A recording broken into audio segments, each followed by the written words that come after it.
एक कथन जो आपसी व्यवहार में सामान्य रूप से प्रयुक्त होते हैं उन्हें कहते हैं।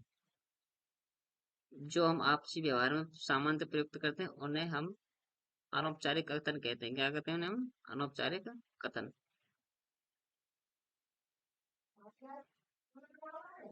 व्याकरण शिक्षण की वह पद्धति अपेक्षाकृत अधिक उचित है जिसमें बच्चे नियमों को कंटेस्ट कर। ये तो बिल्कुल ही गलत है, नियम वाला कंटेस्ट वाला रटना नहीं है।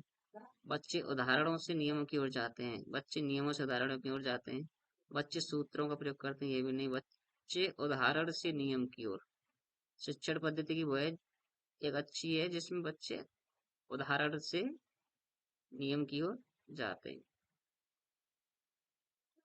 बच्चों को भाषा प्रयोग की दक्षता विकसित करने के लिए आवश्यक है उन्हें सुनने और बोलने की पूरी आजादी हो, उन्हें कविताएं याद हो, उन्हें मुहावरे याद हो, वे किसी वक्ता के साथ रहते हों।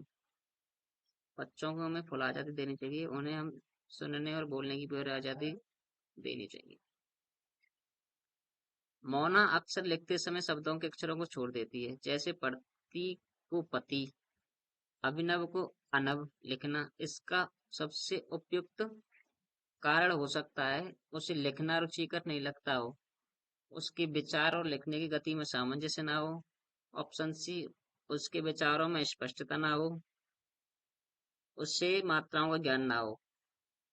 उसके विचारों में क्या नहीं है? स्पष्टता नहीं है, वो ये स्पष्ट नहीं कर पा रही है कि ये लिख क्या रहा है और मैं इसको पढ़ क्या रही हूँ। अपनी कक्षा में समावेशी माहौल का निर्माण करने के लिए आप किस बात को सबसे अधिक महत्वपूर्ण मानते हैं? विभिन्न प्रकार के दृश्य श्रव्य संसाधनों का सदैव अनिवार्य प्रयोग। अनिवार्य तो बिल्कुल ही नहीं हो सकता, अनिवार्य रूप तो हो ही नहीं सकता, सदैव हमेशा के लिए सब गलत है, नेगेटिव। स्वयं के बोलने की गति को बहुत धीमा रखना, ये भी नहीं होता है कि स्वयं की गति भी धीमी रहे। सभी बच्चों से सभी भाषिक प्रकारों को समान रूप से संपादित करवाना, सभी बच्चों से, ये भी नहीं हो सकता।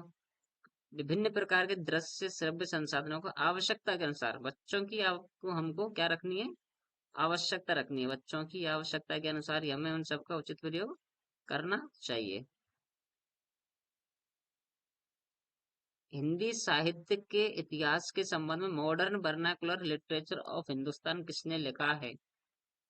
हिंदी के साहित्य के इतिहास के संबंध में modern vernacular literature of Hindustan किसने लिखा है? देखो, गारसादा तासी ने नहीं, जॉर्ज अब्राहम गियर्सन ने एक इतिहास लिखा था, modern vernacular literature of Hindustan. किसने लिखा है? जॉर्ज अब्राहम गियर्सन ने।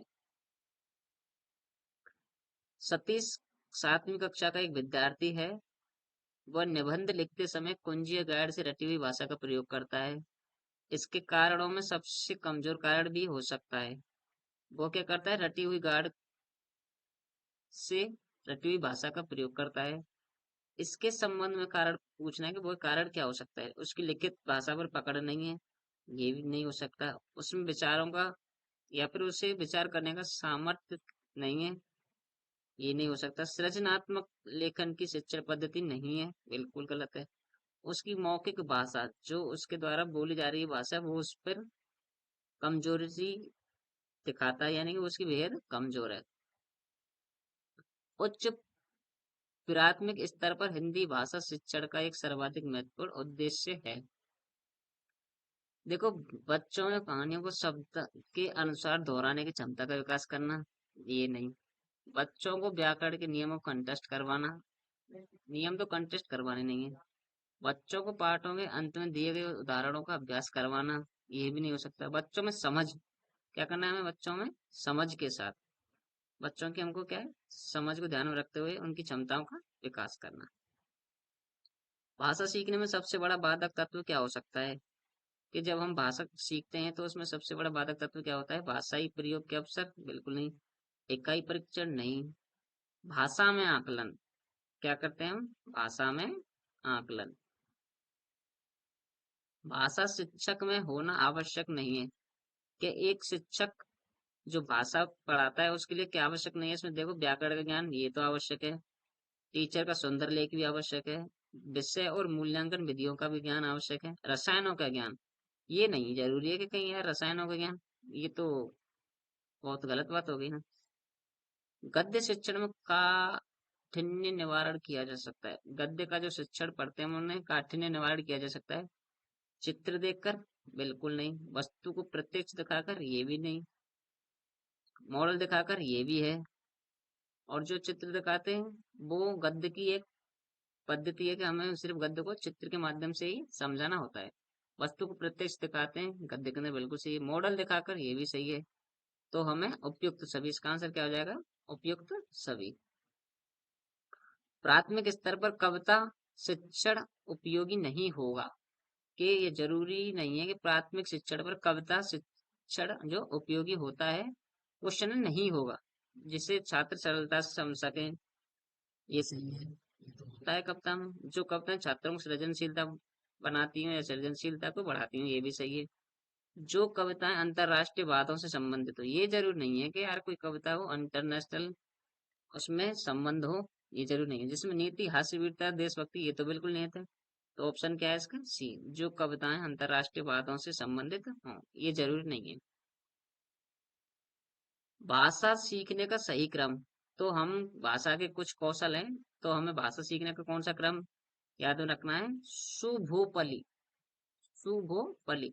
सबसे पहले श्रवण, बोलना, पढ़ना और लिखना। ऑप्शन बी शुभोपली, सुनना, बोलना, पढ़ना और लिखना, ये भाषा का क्रम है।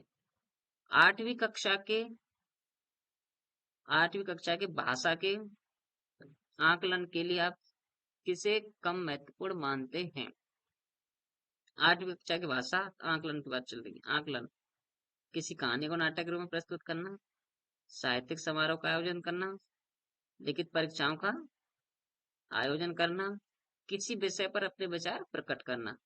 तो यहाँ देखो, साहित्यिक समारोह का आयोजन करना, हमें बच्चों के लिए साहित्यिक समारोह का क्या करना है? आयोजन करना है, जिससे हम कम महत्वपूर्ण मानते हैं। ये जरूरी नहीं है कि साहित्यिक समारोह, जब भी बच्चा की भाषा का आकलन किया जा सकता है।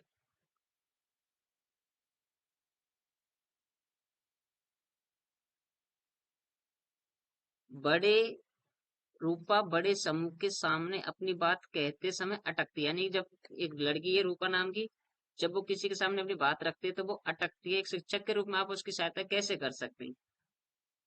प्रारंभ में छोटे छोटे समूहों में बात करने के भरपूर अवसर देंगे, उसे बार बार समझाएंगे कि सबसे बड़ समूह में किस तरह बोला जाता है, उसमें बलपूर्वक आत्मविश्वास उत्पन्न करेंगे, हमें उसे बड़े समूह के सामने बोलने के लिए कहेंगे।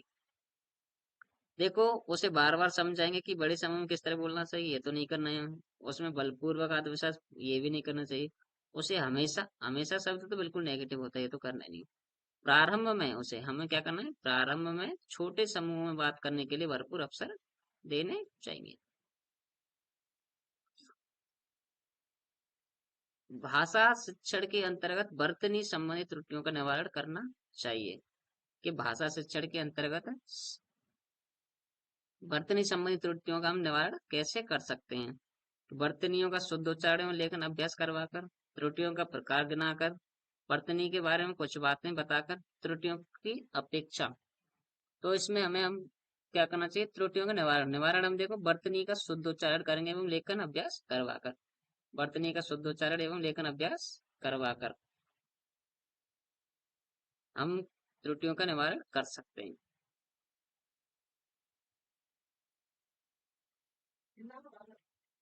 उच्च प्राथमिक स्तर पर भाषा सीखने सिखाने की प्रक्रिया में खाली जगह की अपेक्षा बिल्कुल भी नहीं की जा सकती। इसमें देखो कौन सा ऐसा शब्द है जो जिसकी हम अपेक्षा नहीं कर सकते? शिक्षक के शास्त्रीय ज्ञान का, बच्चों की भाषिक पृष्ठभूमि का, बच्चों की सामाजिक पृष्ठभूमि का, बच्चों के पाठ्य पुस्तक ज्ञान का। हमें देखो अपेक्षा बिल्कुल नहीं कर सकते। हमें बच्चों की जो भाषिक पृष्ठभूमि, जो बच्चे बचपन में जो सीख के आए हैं, उसकी हम पृष्ठभूमि की कभी भी उपेक्षा नहीं कर सकते हैं।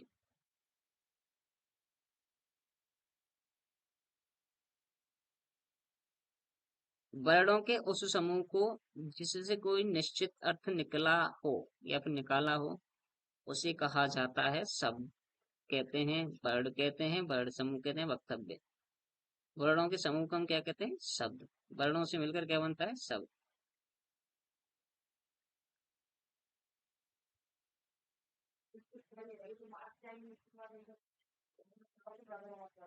पियाजे के अनुसार भाषा अन्य संगठनों तत्वों की भांति परिवेश के साथ खालिया के माध्यम से विकसित होती है। अंत यानी परिवेश के साथ क्या करती है वो? अंत क्रिया क्या करती है? इंटरेक्शन। अंत क्रिया क्या करती है वो? अंत क्रिया। आज के लिए इतना ही काफी है। आज हम आपके लिए कल और नए क्वेश्चन लेके आएंगे हिंदी पेडागोजी के लिए। तो आप हमारे चैनल पर लगातार बने रहें, और हमारा जो सेशन आपको अच्छा लगा तो लाइक करें और शेयर करें। धन्यवाद, शुक्रिया।